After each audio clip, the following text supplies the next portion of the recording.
The Secret of the Hidden Scrolls, Book 2, Race for the Ark, Chapter 7, The Ark. "How do we get in?" asked Mary. "There's only one door," said Shem. "It's on the other side." Animals were sleeping all around the ark. Peter tiptoed quietly between two snoring alligators. Two pink flamingos each stood on one leg and slept. One of the tigers was awake and purred as Mary walked by. Hank chased the sheep and cows around in circles. "I've never seen so many animals," said Shem. "They must have come from far away." "Mary knows a lot about animals," said Peter. "Ask her if you have any questions." They finally made it to the other side. Shem pointed to a long ramp leading to a door in the side. "Are you ready to go in?" Peter ran up the ramp. He could hear Mary and Hank racing up after him. "Wait for me," said Shem, but Peter couldn't wait. He ran through the door and stopped. "It's bigger than I ever imagined." He walked to the center of the ark and stared up. Large wooden beams went from the top to the bottom. Peter could barely see the roof of the ark. It was so high. The sun shone through a row of windows at the top. Peter walked up the ramp leading to each floor from the center of the ark. He couldn't believe how many cages there were. "There must be thousands of them," he said. Shem joined Peter on the ramp. "We've been busy for the last 100 years. Mary joined them. "Where are all the animals?" "Outside," said Shem. "We need to make sure everything's ready before we let them in." Peter sniffed the air. "What's that smell?" "Are you hungry?" said Shem. Peter nodded so hard he thought his head might fall off.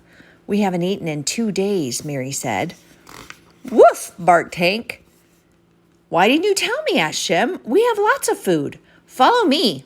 They walked up the ramp to the 3rd floor. A delicious smell floated out of the kitchen. Peter followed his nose to a brick oven. "Look at all this food!"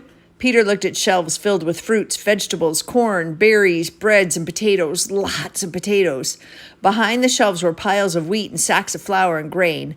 More fruits and vegetables grew in large pots. Shem walked to the table where a big round guy was slurping bowl from a soup. "This is my brother Ham. He's always eating." "Nice to meet you," said Peter. Ham looked up. "Nice to meet you." "These children need to eat," said a short lady wearing an apron. She brought 2 bowls of soup and some bread and set it on the table. "This is my wife," said Ham. "Woof!" barked Hank. Ham's wife set a bowl of food on the ground. "We can't forget you." Peter wasn't sure how many bowls Mary and Hank ate, but he had 3.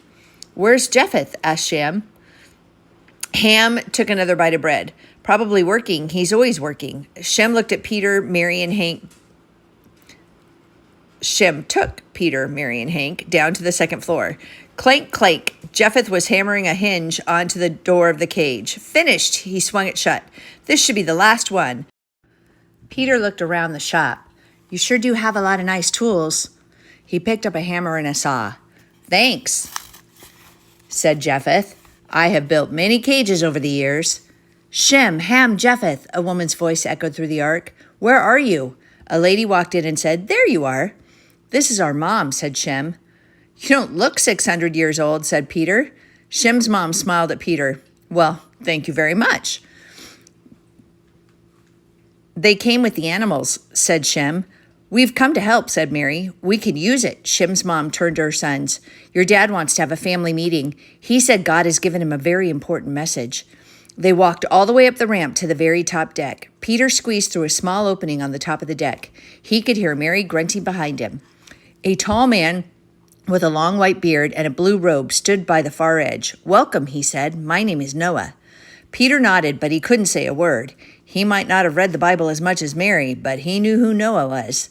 "I understand you are here to help," said Noah. "Yes," said Mary. "We can use it," said Noah. "Time is running out." "What do you mean?" said Shem. Noah walked to the edge of the ark and looked into the distance. "The flood is coming."